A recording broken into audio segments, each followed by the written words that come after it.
Wang yo ni kamidine gani. In kiwuok idhi kata Kisumu ka.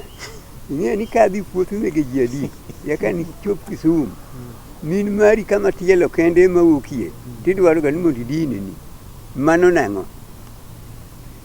Mano en ng'ama kia kuma dhi. Yo okoni gi din. Chon ni wan kod wasigu. Uwi moro ywak kacha. Uwi moro ywak ka. To jati jatok dale ni cha. Idwa no olu kure. Ohu kod buombe kotenga. Yako chop ka.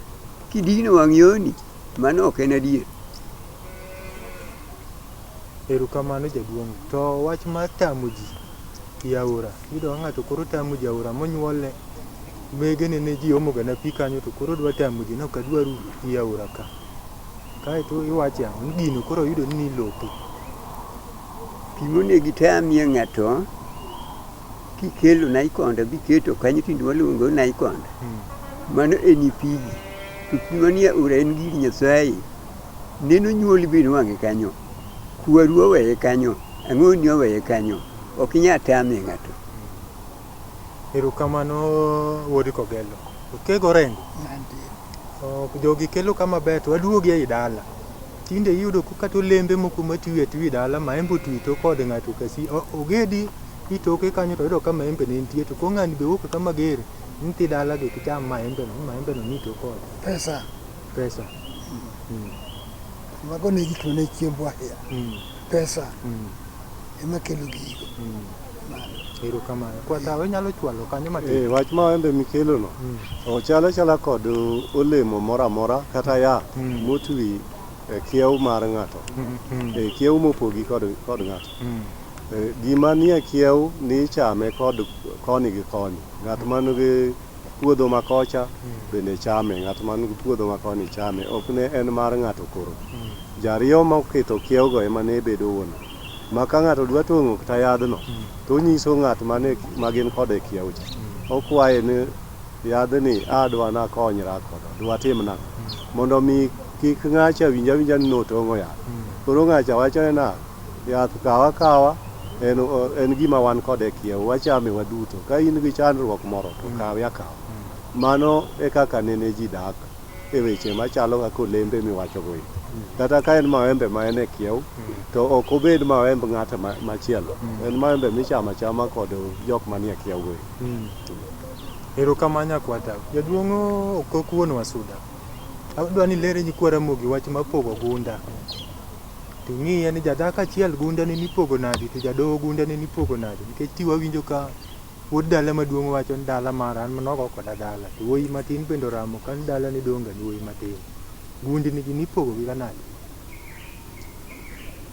Gunde ne nipogo ga diere. Kiche kanine en jaduong' man kod mon ariyo. Konchiel ibedo mar wuoyi maduong', konchiel mar wuoyi matin. To tinde gi kinde ni tawinjo ka giwacho ni gunde we ni nyathi machogo ema dong'ie. Kura neno piny lokre mos. To chon ne ng'e ga ni gunda ni baro. Tinde tiwacho ni nyathi machogo madong' ka. Erokamano jaduong'. Ke ugenya. Lo tiodong' matin. Miyudo ka ng'ato puro bochopi tiend chiend wadgi. To kata ka ni tiend kiepen gi od ng'ato to puro makia udisi to mulo mna chambe. Chik luo kipuro be inyalo puro nyaka tie chiend ng'ato. Ok oyieni puro mano. Nyakre nafas. Chalo kaka kiew ma ng'ato mar jolandni. Idwa ni we mita ariyo koni. Acha be we mita ariyo koni. Mondo kayo bed lo no man land. To tinde mano onge ng'ato puro koni bichop koni. Erokamano Kwata. Kiani nyalo chwale kanyo wach mapur nitiere ng'ato puro nyaka tie achiel mataka kiluor chiendi kirango tie chiendi onge. Odinyo kabilo mano ok ne en chik mane Ramogi jwang'o yie kod pur ma ichopo nyaka e tie achiel mar ng'ato. Chalo kaka wach kiew mwawacho cha. Ka unie kiew kod ng'ato to ok onego bed ni ipuro ma nyaka ichopi lak kwer mar ng'ama chielo cha. Nikech unyalo riwo kodhi. To riwo kodhi Ramogi jwang'o nowacho ni mano rocho ga ji. Okelo tho.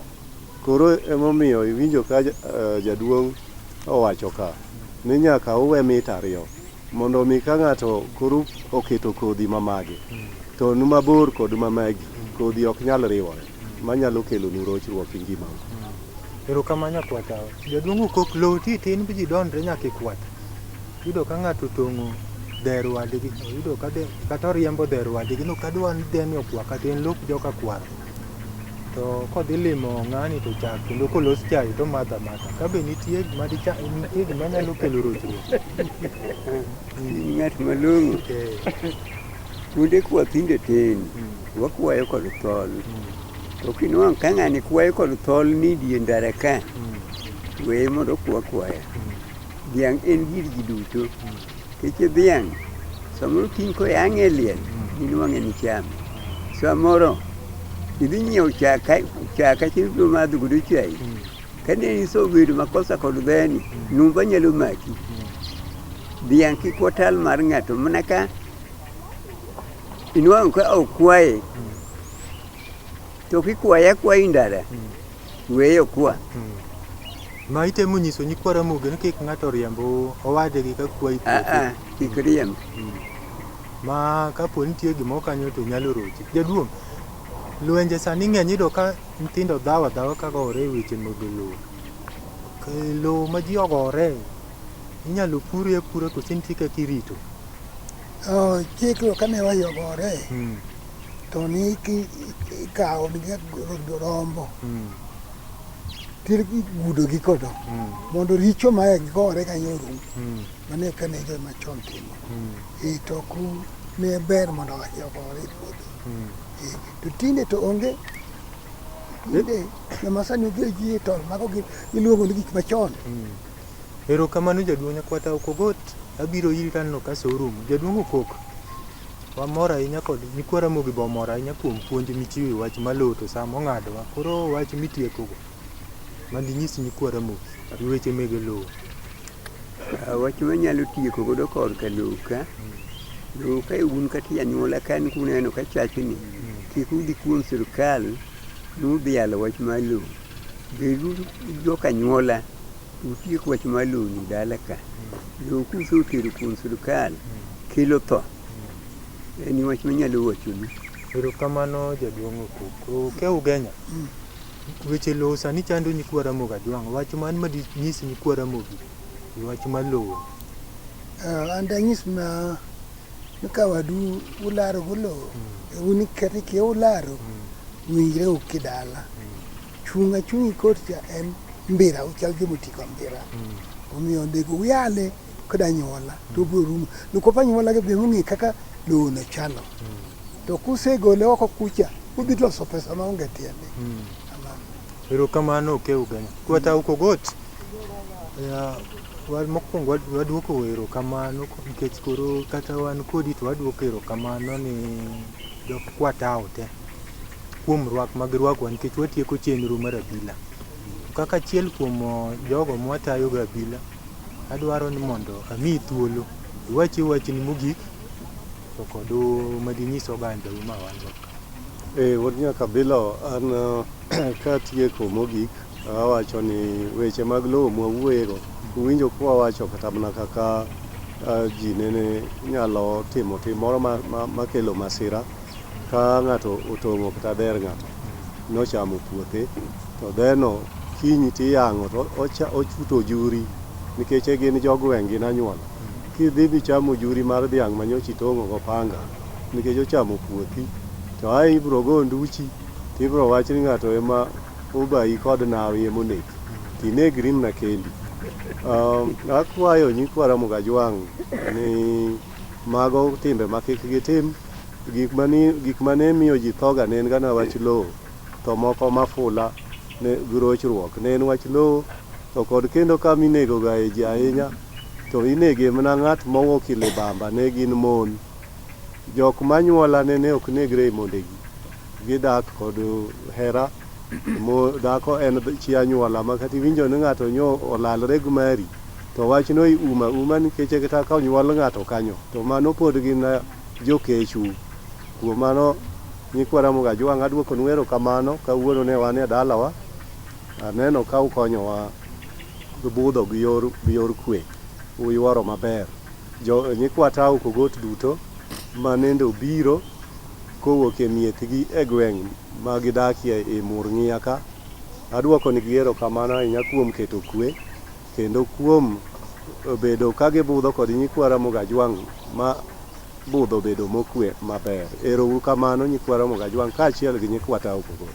Erokamano nyakwa Tao Kogot. Kapok atieko jaduong' bi iwachi wach mogik nyikwa Ramogi Ajwang'. Keche kuom wadwoko erokamano kuom rwak mimiyowa koro sud machiegni. Erokamano, apana aonge kod wach moro. Koro budho apana dhi chal mana karumo nikech aneno ka koro otieno madonjo. Ma an adwoko erokamano ni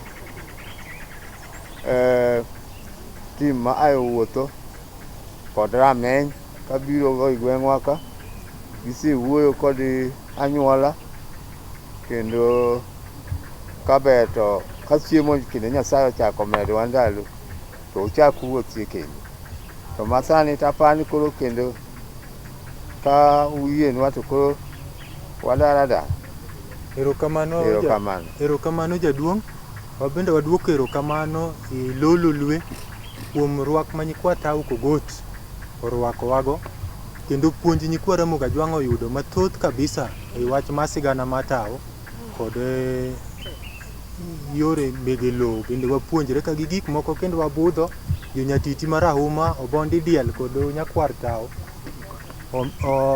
Lucas Wamiya kong'injo. Bende obudhowa ka maber. Koro wakwayi ni kwatieko jaduong'a orwakwa gi lemo, ok watiek gi lamo. Joma ka malemo.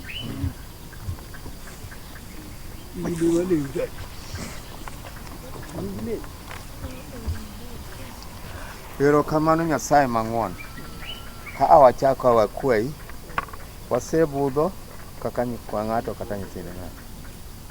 Chopo sama koro watieko buthwa ma kawuono, awakwayi ni kwadok kuonde ma waayo Nyasach polo piny tel ng'ato ka ng'ato.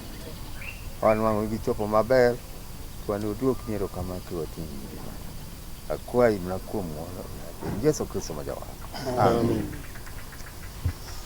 Nyikwa Ramogi Ajwang', geno ni koro watieko budho. Erouru kamano kuom kawo thuolou ka uneno chenro mar abila ma koro chako ringo e kor gwenge. Wabiro wuotho e piny luo duto te. Ma ta chenro Kinja Makambo jaote juogi. Erouru kamano.